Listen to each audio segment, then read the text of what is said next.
Hello everyone and welcome back to another book review. Today I'm reviewing a book of art, a book of Japanese woodblock prints, which is a topic I have been interested in for a very long time. Well, for the last couple months at least. I read a number of books on it, and this was another book that I saw in my library and decided to check out.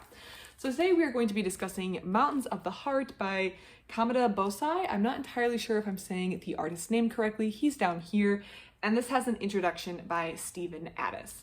This book is not too long, not too short. I have to say this book has the perfect amount of information that I was looking for in this little volume. Something that I feel like as readers we take for granted is when an author gets the perfect pacing or the perfect amount of information in a book. Nothing is worse than reading a book and the author provides enough information to get you hooked, but doesn't really provide anywhere for you to go to get more information, or you wish that he or she had provided more. On the other side, it's also really bad to get a book where you feel like the author has made their point 200 pages ago and you are just slogging through this 600, 700 page tome that doesn't need to be 600 or 700 pages. Some books need to be that long, some books don't need to be that long and could use a little bit of editing. So I feel like as readers we take for granted when we get a book that has the perfect amount of information that we're looking for, and this book does it. So I just want to call that to everyone's attention. This book to me was just the amount of information that I was looking for. That's not to say this is all the information you ever need to learn about Kameda Bôsai, but it was the amount I was looking for as an introduction to this artist and his work. This book is divided into 3 sections. It's pretty slim. The first section is just an introduction to the artist and how this woodblock collection came about. The second is the actual work themselves, and I really liked there was nothing to interrupt the work itself because the actual brief explanations on the work were the third section. So the third section had all the information you needed as well as a little smaller version of the print so you knew which one it was referring to. You could go back to the section that just contained the works and look at it yourself. So I did like the way this book was set up.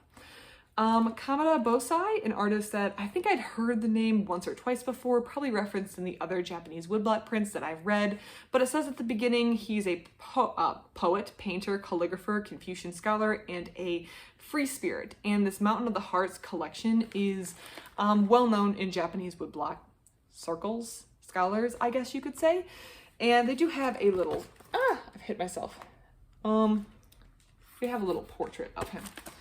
So the first section, the biography, doesn't drag on very long. It just talks about how this collection came to be.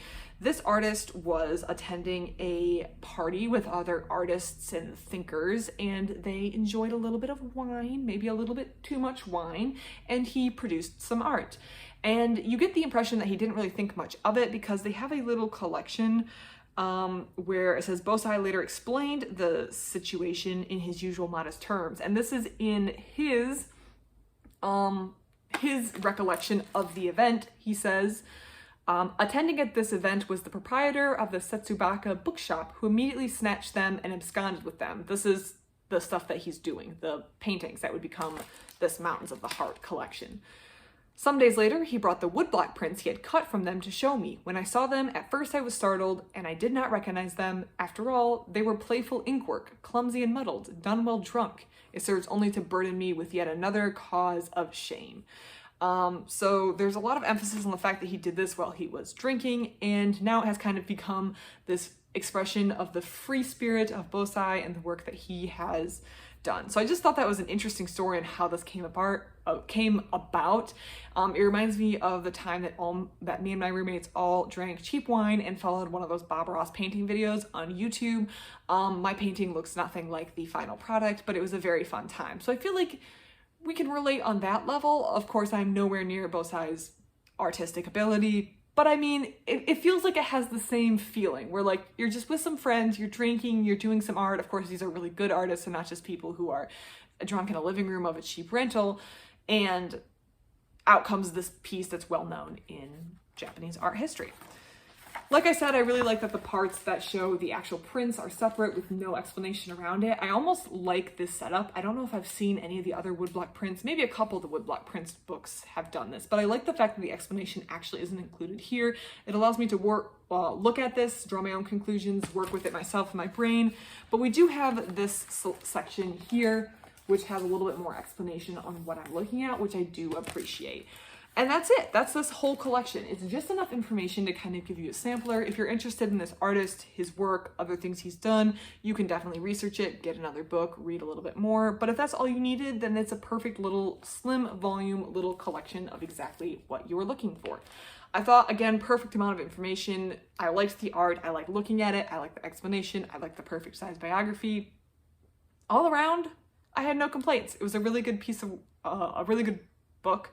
Really good pieces of art, good time reading it, no regrets. If you're looking for something else in the Japanese woodblock print category, or if, this is a topic that interests you, I think also if you just want to dip your toe in Japanese woodblock prints but aren't sure where to start, this could be a good, interesting place to start. I also would recommend 100 Aspects of the Moon. That was another book that I do have the review for on my channel. That was another really interesting place to start. I reviewed a couple other books on Japanese woodblock prints, so if you're interested in those, you can look on my channel. I do have them. I have a whole playlist with just, I think there's like art, the playlist, where I just generally put things that kind of fall into the art category on that playlist, and you can find my other reviews of Japanese woodblock prints there. But overall, great book, highly recommend. I think it was an enjoyable read. Mountains of the Heart.